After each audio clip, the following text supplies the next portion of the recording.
आज हमारे साथ है सिमरन, नहीं नहीं नहीं, हर सिमरन। डीडीएल जी की सिमरन को तो हर कोई जानता है। आप हर सिमरन, कहीं ना कहीं आपने शुरुआत में ही बातचीत में कहा कि आप शाहरुख खान की भी फैन हैं, तो क्या आपके पेरेंट्स भी शाहरुख खान के फैन थे? ये मैंने कभी पूछा नहीं उनसे, बट मैं ज़रूर पूछूंगी कि आपने क्या उनसे सोच के मेरा नाम रखा है। हर सिमरन की जर्नी की बात की जाए तो कहा जाता है कि आप पंजाब से शुरुआत की है। अभी जो आने वाली फिल्म है आपकी 15 तारीख को, आखिरी सवाल, क्या आखिरी सवाल पूछना चाहती हैं आप? आखिरी सवाल के साथ साथ एक्चुअली बहुत सारे और सवाल हैं फिल्म के अंदर जो आपको देखने पड़ेंगे, सवालों के साथ साथ जवाब भी हैं। तो आई थिंक वो सब चीज़ें जो भी फैक्ट्स हैं वो आपको फिल्म में देखने को मिलेंगी 15 मई को। फिल्म के ट्रेलर देखे, दर्शक काफ़ी पसंद कर रहे हैं फिल्म के ट्रेलर को। बहुत बोलते हैं ना, गंभीर मुद्दों पर फिल्म बनाई गई है। कहीं ना कहीं जो देश में ऐसे मुद्दे हुए हैं उसके ऊपर फिल्म बनाई है और काफ़ी चर्चा हो रही है। कहीं ना कहीं फिल्म को लेकर आगे भी काफ़ी डिबेट बनने वाली है। मुद्दों की बात की जाए, जो मुद्दे लिए गए हैं फिल्म में, आप इन मुद्दों को किस तरह से देखते हैं? और फिल्म के कुछ मुद्दे हमारे दर्शकों को भी डिस्कस करेंगे, क्योंकि ये प्लॉट तो सभी को पता है। आई थिंक हमारी जो जनरेशन है उन्हें इतना हमारे देश के बारे में, जो आरएसएस जो संघ है जिसके बारे में हमने फिल्म बनाई है, उसके बारे में इतना आइडिया नहीं था। हमने सुना है कॉलेज में बहुत चीज़ें, बट उसको क्लोजली जब मैंने भी रिसर्च किया फिल्म करने से पहले, समझा जो उत्कर्ष सर ने लिखा है, उनके वो चीज़ें पता लगने पे आई, तो मुझे भी ऐसा लगा कि बहुत सारी ऐसी चीज़ें हैं जो शायद हमारी जनरेशन से वो नॉलेज शेयर ही नहीं होती, कभी उन्हें पता ही नहीं चलता। तो आई थिंक जैसे आपने अभी पहले मेंशन किया कि वो सवाल, वो जवाब, वो सब इस फिल्म में मेंशन किए गए हैं, ताकि आज की जो जनरेशन है उसको उनको पता चल सके कि ये सब चीज़ें भी हैं। एक देश के लिए काम करना क्या होता है। कहीं ना कहीं एक आरोप लगता आ रहा है कि बीजेपी फिल्मों के जरिए अपना जो चरित्र है, अपना जो कैरेक्टर है, उसको कहीं ना कहीं वॉश आउट करने की कोशिश की जा रही है फिल्मों के माध्यम से। बीजेपी का जो पॉजिटिव चेहरा है वो दिखाने की कोशिश की जा रही है और चीज़ों को तोड़ मरोड़ के पेश किया जाता है। जैसे गांधी जी की हत्या की बात की जाए तो अभी तक नथुराम गोडसे को सबसे बड़ा विलन माना जाता था। बाबरी मस्जिद की ढहाने की बात की जाए तो उसको एक अलग पर्सपेक्टिव था लोगों का। कहीं ना कहीं लगता है आपको ये फिल्म ऐसे दर्शाने की कोशिश करी है कि बीएचपी आरएसएस जो संगठन है वो सही कर रहे हैं? आपकी क्या राय है? आई थिंक सिनेमा के थ्रू हर एक को वो राइट है वो अपनी कहानी बता सकें, लोगों तक पहुंचा सकें। At the end of the day वो लोगों पे डिपेंड करती है चीज़ कि आप वो फैक्ट समझ कर, सोच समझ कर कि आप क्या बिलीव करते हैं क्या नहीं। हम लोग किसी भी फिल्म से आई थिंक कोई एक पर्सपेक्टिव कभी क्रिएट नहीं हो सकता। वो एक इन्फॉर्मेशन शेयर करने का माध्यम है, जिससे जैसे हमने फिल्म बनाई है, एक फैक्ट्स पे रिसर्च करके फिल्म बनाई गई है, वो फैक्ट्स हम लोगों तक पहुंचाने की कोशिश कर रहे हैं। अब लोग उस फिल्म को कैसे परसीव करते हैं, आई थिंक वो लोगों पे भी डिपेंड करती है चीज़। हमने अपना काम किया है, पूरी पूरी शिद्दत से रिसर्च करके वो फिल्म बनाई है। आगे 15 मई को लोगों पे डिपेंड करता है कि वो फिल्म को किस तरह से लेते हैं। एंड आई होप लोगों को ये फिल्म पसंद आएगी। जब भी इंडियन सिनेमा में सिमरन की बात की गई, डीडीएल जी की बात की गई, तो एक रोमांटिक पेयर, एक रोमांटिक जोड़ी के जरिए राज और सिमरन को याद किया जाता है। आज भी सिमरन लोगों के दिलों से, जहन से नहीं निकली है। अब अगर हम बात करें हर सिमरन की, तो ऐसा लगता है कि अपग्रेडेड वर्जन है। आपका जो किरदार है फिल्म में, वो क्या है? किरदार का नाम बताएं। एक्चुअल में आप हर सिमरन है, लेकिन जो फिल्म में आपका जो किरदार है उसका नाम क्या है और वो क्या पोर्ट्रे कर रही हैं? हर सिमरन मैं रियल लाइफ में हूँ वैसी, थोड़ी सी चुलबुली सी सिमरन जैसे, बट फिल्म में इप्शिता दास इज़ माई कैरेक्टर एंड बहुत ही स्ट्रॉन्ग विचारों की लड़की है। वो बिलीव करती है अपने, जो उसका एक सिस्टम है बिलीफ सिस्टम में, एंड वो चाहती है कि लोगों तक जो एक सच्चाई है चीज़ों की वो पहुँचे। एक दौर हुआ करता था 50 सालों के बाद इंडस्ट्री में जो बड़े बड़े एक्टर्स हुआ करते थे बूढ़े हो जाते थे। ऐसा कहा जाता था कि रिटायर हो गया, लेकिन एक दौर अब चल पड़ा है। शाहरुख खान, आमिर खान, सलमान खान, संजय दत्त, अजय देवगन, अक्षय कुमार, पता नहीं कितनी बड़ी लंबी लिस्ट है। ये लोगों का दबदबा आज भी फिल्मों में उसी तरह से कायम है। जो नई पीढ़ी आ रही है कहीं ना कहीं उस तरह की पहचान नहीं बना पा रही है। आपने संजय सर के साथ काम किया, तो ऐसी क्या बातें हैं, क्या खूबियां हैं जिनके कारण दर्शक आज भी उनको पसंद करते हैं खूब? आई थिंक वो उस टाइम से काम कर रहे हैं जब शायद सोशल मीडिया एग्जिस्ट भी नहीं करता था। आज a lot of us are dependent on social media for a lot of things, and I think वो एक ऑरा उस टाइम से लेकर आज तक मेंटेन करना अपने आप में एक बहुत बड़ी बात है। और कहते हैं ना कि हम लोग भी बचपन से लेके आज तक उन्हें देख रहे हैं, तो वो एक हमारे दिमाग में भी उनका एक वो एक स्टार पार वैसे ही मेंटेन है जब से हमने उन्हें देखना शुरू किया है। तो वो चीज़ मेंटेन करने के लिए आई थिंक उनका जो एक ग्राउंडेडनेस, जो वो हम्बलनेस जिससे वो सेट पे आते हैं, उनका डिसिप्लिन, वो determination to be an actor, हर कैरेक्टर पे काम करना, वो is something which has brought made every legend a legend in Bollywood. कहीं ना कहीं संजय सर की बात की जाए तो उन्होंने जिस तरह के रोल किए अभी तक का, ज़्यादातर गैंगस्टर, कहीं ना कहीं फिल्में और जो किरदार होते हैं लोगों के माइंड में बैठ जाते हैं। ऐसा लगता है संजय सर को देखते ही साथ के AK-47 लेके खड़े हैं। जब वो पर्सनल मिलते हैं तो उनके साथ जब हम बातचीत करते हैं तो कैसे व्यक्तित्व है उनके बारे में कुछ बताएं आप। He is the sweetest. I think जब मुझे नर्वसनेस थी उनसे थोड़े से बात करने में, बट जैसे ही मैंने उनसे बात की, इतने प्यार से वो हर एक के साथ मिलते हैं। जैसे वो सेट पे आते हैं, वो पहले सेट पे आते हैं, अपना शॉट करने से पहले सबसे मिलते हैं पहले सेट पर, एंड उसके बाद वो सीन शुरू होता है। And I think the feeling of him being on the set is so nice. वो मेक श्योर करते हैं that everybody is okay. Even I have seen कि जब जब सीन्स करते हैं उसके बाद, सीन के बाद आके भी वो अप्रिशिएट करते हैं कि बहुत अच्छा सीन था to the other actors, and that's a huge thing for an actor to get a compliment from someone who so senior. आज कहीं ना कहीं फिल्मों की शूटिंग की बात की जाए तो काफ़ी परिवर्तन देखने को मिलता है। सेट पर स्पेशली बात की जाए, एक दौर हुआ करता था आर्टिस्ट साथ में बैठते थे, एक शूटिंग फ्लोर पे हुआ करते थे, गप्पे करते थे, एक दूसरे को अप्रिशिएट करते थे। लेकिन आज ओबी वैन का दौर है।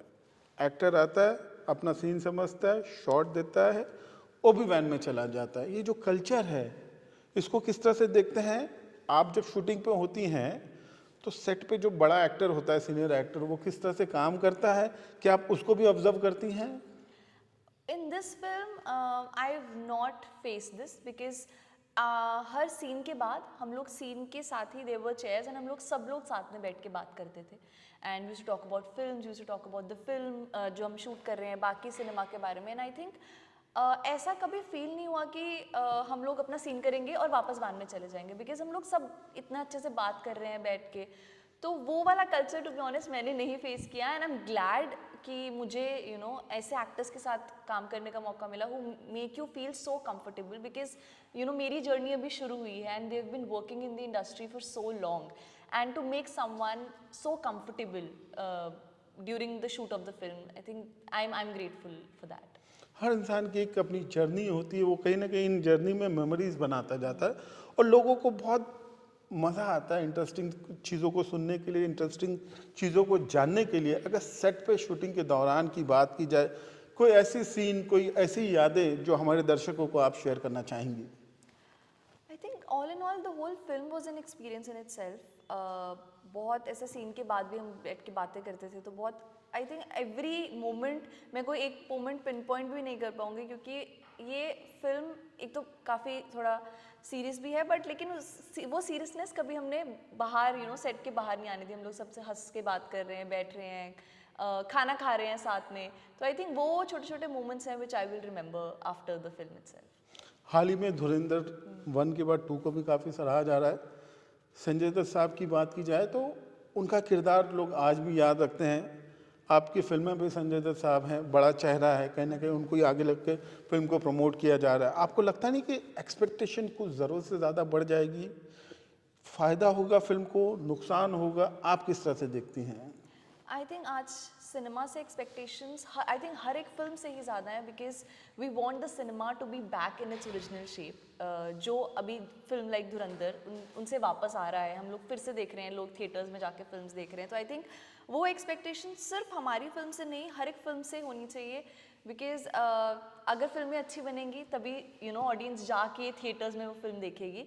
And of course we have a legend in our film, एंड वो एक्सपेक्टेशंस हैं, एंड आई एम श्योर कि ये फिल्म उन एक्सपेक्टेशंस पे खरी उतरेगी। फिल्म रिलीज होते साथ जब कोई अच्छी एक्ट्रेस को लोग देखते हैं तो मन में कई तरह के सवाल पैदा उठते हैं। कौन है ये, कहाँ से आई है, इससे पहले क्या किया, क्या करने वाली है। हरसिमरन की बात की जाए, शायद बहुत सारे लोग गूगल पे सर्च करेंगे तो उनको ये तो पता चल जाता है कि पंजाब से शुरुआत हुई थी। जो चीज़ गूगल पे नहीं है उसके बारे में कुछ बताएं। गूगल पे हर कैरेक्टर के पीछे जो मेहनत की जाती है वो नहीं दिखती, बट जब वो पर्दे पर आती है और लोग उसको उसकी अप्रिसिएशन करते हैं तो वो भी शायद गूगल पे नहीं दिखता कई बार, बट आई थिंक वो हमारे जहन में रह जाता है। तो बस यही कि जितने भी कैरेक्टर्स मैंने प्ले किए हैं वो बहुत डिफरेंट हैं मेरी ओरिजिनल पर्सनालिटी से। तो अगर मैं अपनी रियल पर्सनालिटी और वो किरदार अलग निभा पाऊँ तो आई थिंक वो एज एन एक्टर मेरे लिए एक अकम्पलिशमेंट होगी। तो बाकी तो काम तो सब गूगल पे ही है। पर्सनली अभी धीरे धीरे लोग जानेंगे। अच्छा, थोड़ा सा मेरे दर्शकों को ये भी जानना होगा कि बहुत आवश्यकता है सोशल मीडिया के दौर पे, बच्चों को खासकर लगता है कि हम रातों रात स्टार बन जाएंगे, पढ़ाई में ध्यान नहीं देते हैं, शॉर्टकट पैसा चाहिए, शॉर्टकट फेम चाहिए, एजुकेशन कंप्लीट नहीं कर रहे हैं बच्चे। तो आप भी अनएजुकेटेड हैं, मेरे को तो पता चला कि आप कंप्यूटर्स में बहुत कुछ किया है आपने। मैं चाहता हूँ कि ये जो बच्चे देख रहे हैं उनको आप बताएं कि एजुकेशन के बाद ये करना है या एजुकेशन के साथ साथ करना है। आई थिंक पैशन और भी होना चाहिए हर चीज़ का, बट मेरे लिए I have always believed in education, not for the purpose कि आपको कोई डिग्री लेनी है, बट फॉर द पर्पस कि आपको लाइफ का वो जो एक्सपीरियंस रहता है जब आप पढ़ाई कर रहे हैं वो सीखना बहुत ज़रूरी है। कैसे सिर्फ एजुकेशन से हमें डिग्री नहीं मिलेगी, how to talk to people, how to be kind to people, how to probably एक इम्प्रेशन छोड़ना जब आप किसी रूम में एंटर कर रहे हैं, तो वो भी एजुकेशन है। तो फेम आजकल शायद इजी मिल जाता है, लेकिन उस फेम को संभाल के रखने के लिए एजुकेशन ज़रूरी है। आखिरी सवाल, तो 15 तारीख को रिलीज़ हो जाएगी, उम्मीद है दर्शक भी काफ़ी पसंद करेंगे। इसके बाद के जो आप प्रोजेक्ट करेंगी तो किस तरह के प्रोजेक्ट करने वाली हैं? आप किसी किरदार में विश्वास रखती हैं? क्योंकि एक वक्त हुआ करता था लोग रोमांटिक फिल्मों के जरिए अपने आप को जानना बहुत पसंद करते थे, यश चोपड़ा की फिल्में देखकर उस तरह की फिल्मों में काम करना पसंद करते थे। वो क्या सिफरन वाली साड़ी, कौन सी साड़ी होती है, सैफरन साड़ी बड़ी बड़ी वो जो साड़ियाँ होती हैं कश्मीर लेके जाते थे यश चोपड़ा। कभी ऐसा ख्याल आया कि हीरोइन मतलब इस तरह से होनी चाहिए? आई थिंक बचपन से हमने वो सिनेमा देखा है तो वो अट्रैक्टिव बहुत लगता है, हर कोई उस ऐसी फिल्मों में काम करना चाहता है। बट मेरे लिए उन किरदारों के साथ साथ एक वैसे किरदार भी इम्पोर्टेंट है जहाँ पे एक आर्टिस्टिक ग्राफ आपको दिखे।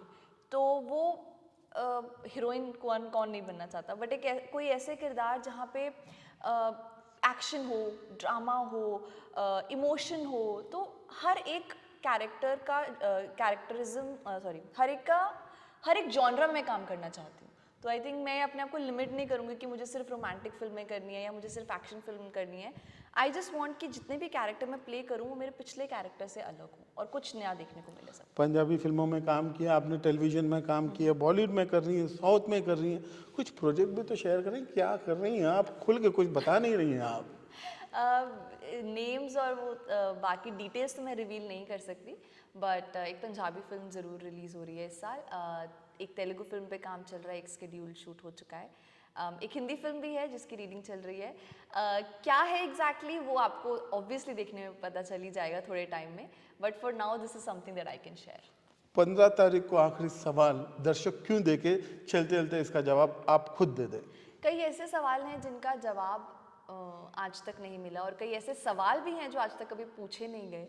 तो आई थिंक स्पेशली हमारी generation and also the people who have been with the country and have always supported the country, तो उनको सबको देखना चाहिए। and I think I would not limit it to any section of people also, सब जाके देखें, आपको cinema के थ्रू ऐसी चीज़ें पता लगेंगी जो शायद हमने कभी ना सुनी हो। तो 15 मई को जाकर देखिए आखिरी सवाल।